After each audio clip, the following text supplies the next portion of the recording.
अस्सलाम वालेकुम viewers, welcome to my channel expert forces academy. उम्मीद करती हूँ कि आप लोग बिल्कुल ठीक होंगे।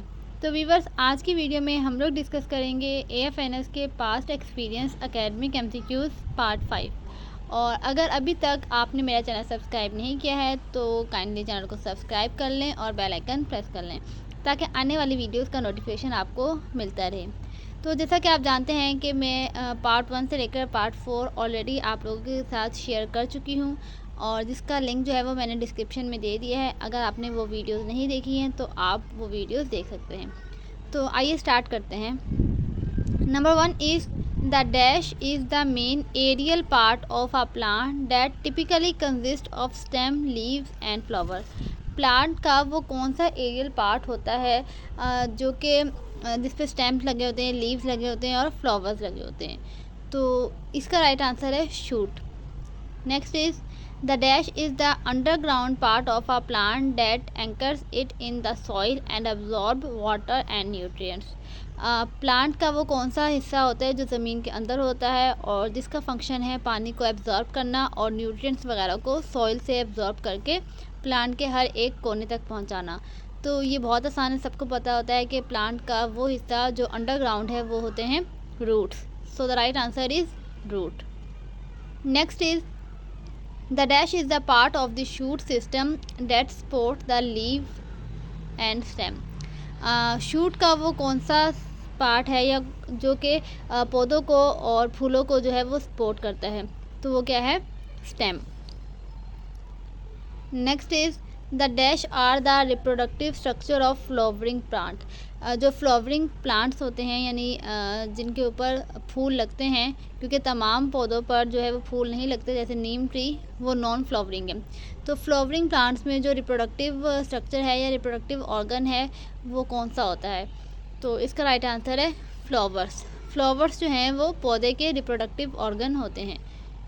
Next is the dash is the outer most protective layer of a leaf और यंग स्टेम। एक लीफ की या फिर यंग स्टेम की जो आउटर मोस्ट कवरिंग होती है जो कि उसको प्रोटेक्ट करती है हार्मफुल बैक्टीरिया वगैरह से, उस लेयर को क्या कहते हैं? यानी कि आउटर मोस्ट लेयर का नाम बताना है, तो वो है epidermis. Next is the dash is the green pigment responsible for photosynthesis in plant. पौधों में जो है वो पिगमेंटेशन के लिए प्लास्टिड्स मौजूद होते हैं और एक ख़ास पिगमेंट है जो कि प्लांट में फ़ोटोसिंथेसिस का अमल करवाता है या फिर वो फोटोसिंथेसिस के लिए लाजमी है, तो वो है green pigment chlorophyll. So chlorophyll is the right answer. Next is the dash are the small opening on the surface of leaf that allow for gas exchange. जो पौधा होता है, पौधों के जो लीव्स होते हैं उनकी सरफेसेस पे स्मॉल यानी छोटी छोटी ओपनिंग्स होती हैं लाइक पोर्स, जो कि गैसेस का एक्सचेंज करने में हेल्प आउट करते हैं। उन स्ट्रक्चर्स का नाम क्या है? तो इसका राइट आंसर है stomata. Next the dash are the main organ of the photosynthesis in a plant. Plant में जो मेन ऑर्गन है जो कि फोटोसिंथेसिस का अमल परफॉर्म करता है वो कौन सा है? Leaves. So leaves is the right answer. Next the dash are the modified leaves that protect the flower bud before it opens. तो जो डैश है वो क्या है? एक मॉडिफाइड लीव्स होते हैं जो कि फ्लावर को प्रोटेक्ट करते हैं, फ्लावर बर्ड को प्रोटेक्ट करते हैं जब तक कि वो ओपन नहीं हो जाता, तो वो क्या होती है? Sepals. So right answer is sepals. Next is the dash are the brightly coloured often fragrant part of the flower that attract pollinator. पौधे के अंदर यानी कि फ्लावर्स के अंदर ऐसा कौन सा पार्ट होता है जो कि एक ख़ास किस्म की जो है फ्रेगनेंट प्रोड्यूस करता है ताकि वो पॉलिनेटर्स को अट्रैक्ट कर सके, जो फ्लावर्स होते हैं, यानी कि ख़ास किस्म का लिक्विड भी हो कह सकते हैं। तो वो जो ऑर्गन है या वो जो पार्ट है फ्लावर का वो क्या है? Petals. Next is the dash is the female reproductive part of a flower. जो डैश है वो क्या है? एक फूल का फीमेल रिप्रोडक्टिव पार्ट है। कुछ फूल ऐसे होते हैं जिनमें मेल और फीमेल पार्ट सेपरेट होते हैं और कुछ फूल ऐसे होते हैं जिनमें मेल और फीमेल पार्ट एक ही फ्लावर के अंदर होते हैं। तो जो फीमेल रिप्रोडक्टिव पार्ट है फ्लावर का वो होता है पिस्टिल या फिर carpel. Next is the dash is the male reproductive part of a flower. Flower का जो मेल रिप्रोडक्टिव पार्ट है वो क्या होता है? Stamen. So stamen is the right answer. Next is the dash are the structure within the ovary that contain the female gametes. जो dash है वो स्ट्रक्चर्स हैं ओवरी के अंदर जिसमें फीमेल गैमेट्स होते हैं, यानी कि एग्स होते हैं, और वो क्या है? Ovules. Next the dash is the tube like structure that connect the stigma to the ovary. Flowers में जो है वो एक ट्यूब लाइक स्ट्रक्चर प्रेजेंट होता है जो कि स्टिग्मा को ओवरी के साथ जोड़ता है, तो उसे हम कहते हैं style. Next dash is a Bactrian infection that primarily affect the lungs and can spread through the air। ये एक जो है वो बैक्टीरियल इन्फेक्शन है, यानी कि बैक्टीरिया की वजह से डिजीज़ कॉज होती है जो कि अफेक्ट करती हैं आपके लंग्स में और एयर के ज़रिए जो है ये फैलती है। तो ये है टीबी यानी कि tuberculosis. Next is dash is a viral infection that cause a characteristic rash and flu like symptoms. ये जो है वो एक वायरल इन्फेक्शन है और इसमें जो सिम्टम आते हैं वो फ्लू लाइक होते हैं, यानी कि नज़ला ज़ुकाम। तो ये कौन सी डिजीज़ है? ये है मीज़ल्स। इसके बाद है dash is a viral infection that cause inflammation of the liver. इस बीमारी में क्या होता है कि आपका लीवर जो है वो इन्फ्लेमेट हो जाता है, और ये भी क्या है? एक वायरल इन्फेक्शन है, यानी कि वायरस की वजह से होता है। तो ये है हेपेटाइटिस। तो the right answer is hepatitis. Next is dash is a chronic respiratory disease characterised by difficulty breathing and breathing. ये जो है वो एक रिस्पिरेटरी डिसऑर्डर है और इसमें आपको सांस लेने में और गैसेज एक्सचेंज में जो क्या है डिफ़िकल्टी होती है। तो ये है एस्थमा। एस्थमा की बीमारी में इस तरह की सिचुएशन होती है। नेक्स्ट है dash is a condition characterised by high blood sugar level due to insufficient insulin production and ineffective insulin utilisation.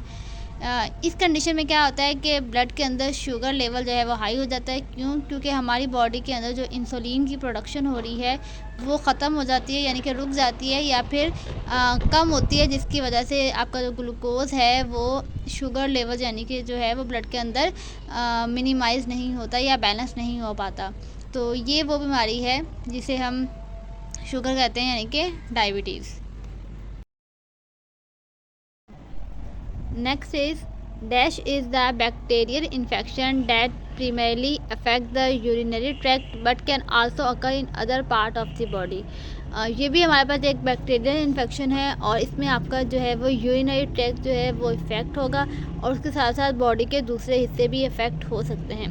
तो ये है यूटीआई यानी कि यूरिनरी ट्रैक्ट इन्फेक्शन। फीमेल में ये जो बीमारी है वो ज़्यादा होती है।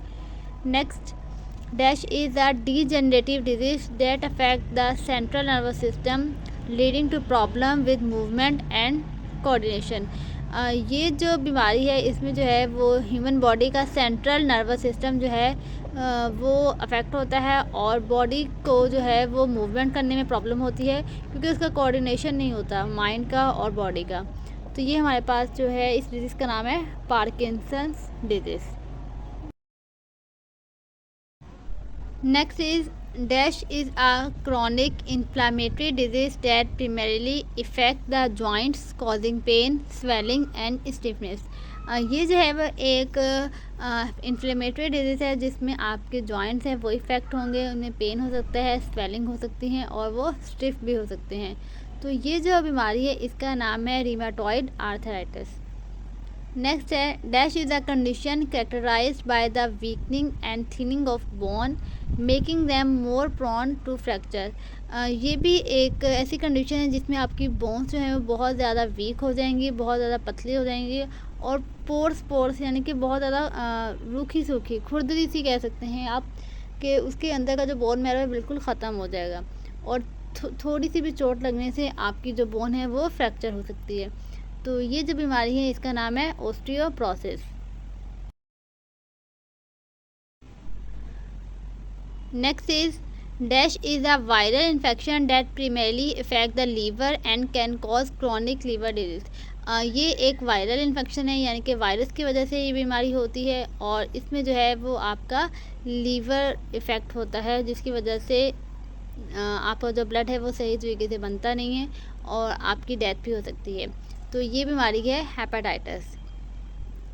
नेक्स्ट है dash is a condition characterised by the accumulation of fatty deposit in the arteries leading to reduce blood flow and increase risk of heart disease. इस कंडीशन में ये होता है कि जो आपके आर्टरीज है उसमें फैटी डिपॉजिट हो जाते हैं, यानी कि फैट्स डिपॉजिट हो जाते हैं, जिसकी वजह से ब्लड को फ़्लो करने में मुश्किल होती है और ब्लड का फ़्लो जो है वो कम हो जाता है और इस वजह से आपके हार्ट डिजीज़ का रिस्क जो है वो बढ़ जाता है। तो इस बीमारी का नाम है atherosclerosis. Next is dash is a viral infection that primarily affect the immune system leading to a weakened immune response and increased susceptibility to other infections। अच्छा, ये भी एक वायरल इन्फेक्शन है और इसमें आपका इम्यून सिस्टम जो है बहुत ज़्यादा कमज़ोर हो जाएगा और किसी भी पैथोजन या कोई भी आपकी बॉडी पे अटैक करता है तो आपका इम्यून जो रिस्पॉन्स है वो बहुत ज़्यादा कमज़ोर हो जाएगा। तो ये वायरस जो है वो है HIV और इस बीमारी का नाम है एड्स। नेक्स्ट है the dash is the control centre of the cell that contain the genetic material. जो आपकी बॉडी का कंट्रोल सेंटर है, यानी कि आपके सेल का जिसमें जेनेटिक मटेरियल पाया जाता है, वो है nucleus. So nucleus is the right answer. Next dash are the site of protein synthesis in the cell. Protein synthesis जो सेल के अंदर होती है वो कहाँ पे होती है, तो वो है राइबोसोम्स में। So ribosomes is the right answer. तो व्यूअर्स, ये थे कुछ बायोलॉजी के एकेडमिक MCQs। इसमें जो है वो एक साथ, यानी कि वायरल इन्फेक्शन, बैक्टीरियल इन्फेक्शन और प्लांट्स से अब जो है वो सेल स्टार्ट हो जाएगा। तो कुछ जो है वो टॉपिक वाइज इसमें MCQs जो हैं वो मौजूद हैं, जो कि आपके लिए बहुत ज़्यादा बेनिफिशियल हैं। तो आपने इन MCQs को अच्छे तरीके से गो थ्रू करना है। होप सो ये वीडियो जो है वो आपके लिए हेल्पफुल रही होगी। अगर वीडियो आपको पसंद आई है तो वीडियो को लाइक कर दें, शेयर कर दें और सब्सक्राइब कर दें। Thank you so much.